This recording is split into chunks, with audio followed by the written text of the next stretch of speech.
BA first year history paper 2 की कक्षा में आप सब विद्यार्थियों का स्वागत है। पार्ट 1 और फर्स्ट ईयर दोनों एक ही बात होती है, पर्यायवाची हैं। हमने पिछले टर्न पर ऐबक के बारे में अध्ययन किया था।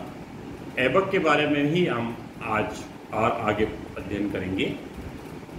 ऐबक की कठिनाइयाँ, डिफ़िकल्टीज। एक स्वतंत्र शासक के रूप में गद्दी पर बैठते ही ऐबक के सामने अनेक कठिनाइयाँ उपस्थित हुई, जिन्हें उसने एक एक करके हल किया।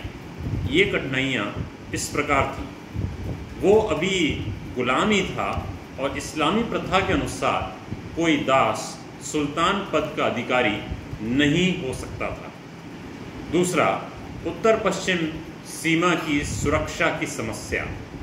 तीसरा, मोहम्मद गौरी के और भी कई ऐसे दास और सेवक थे जो सम्मानित पदों पर आसीन थे और महत्वाकांक्षी थे।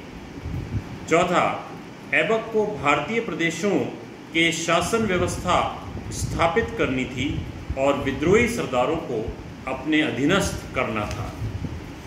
पांचवा, लाहौर अभी तक गजनी के शासक के अधीन रहा था।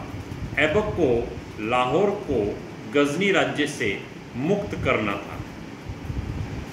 ऐबक द्वारा इन कठिनाइयों पर विजय या ऐबक की उपलब्धियां। कुतुबुद्दीन ऐबक ने अपनी इन कठिनाइयों और समस्याओं पर बड़ी योग्यता से विजय प्राप्त की। पहला, कुतुबुद्दीन ऐबक ने सबसे पहले अपने प्रमुख शत्रु ताजुद्दीन यल्दौज से टक्कर ली। गजनी पर यल्दौज ने अधिकार कर लिया था। गौरी की मृत्यु के बाद ऐबक ने न केवल यल्दौज को पराजित किया, बल्कि बढ़ते बढ़ते गजनी पर भी अधिकार कर लिया। ये सन 1208 ईस्वी की घटना थी, पर गजनी पर वो सिर्फ 40 दिन तक ही शासन कर पाया। दूसरा, गजनी पर सन 1208 ईस्वी में 40 दिन के अपने शासनकाल में कुतुबुद्दीन ने अपने गुलाम होने का कलंक ढो डाला। उसने गौरी के उत्तराधिकारी गियासुद्दीन महमूद से दास्ता मुक्ति पत्र प्राप्त कर लिया। तीसरा, कुतुबुद्दीन ने शक्तिशाली तुर्क सरदारों के साथ वैवाहिक संबंध स्थापित कर अपनी आंतरिक स्थिति मजबूत की। चौथा, ऐबक ने भारत के हिंदू सरदारों के विरोध की समस्याओं का भी समाधान किया।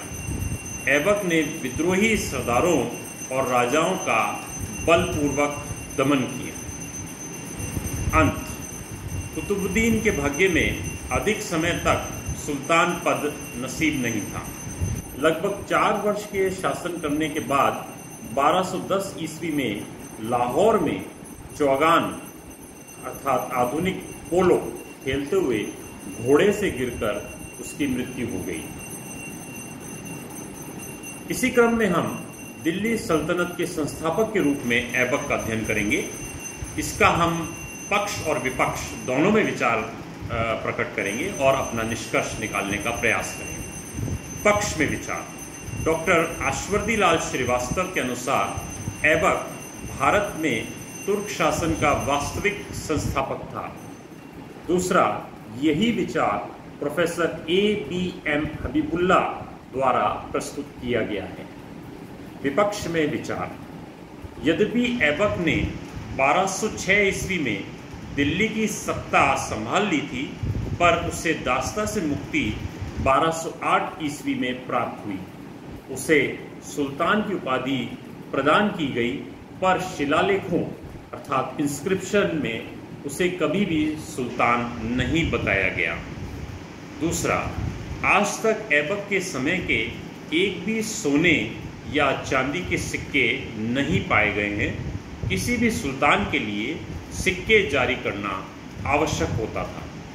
तीसरा, ऐबक के बाद के कुछ सुल्तानों ने ऐबक को सुल्तान नहीं माना। चौथा, ऐबक कोई भी शासन व्यवस्था प्रदान नहीं कर पाया था। एक राजधानी भी नहीं थी। लाहौर और दिल्ली 2 सैनिक अड्डे थे। निष्कर्ष, ऐबक दिल्ली सल्तनत का संस्थापक नहीं था। धन्यवाद विद्यार्थी।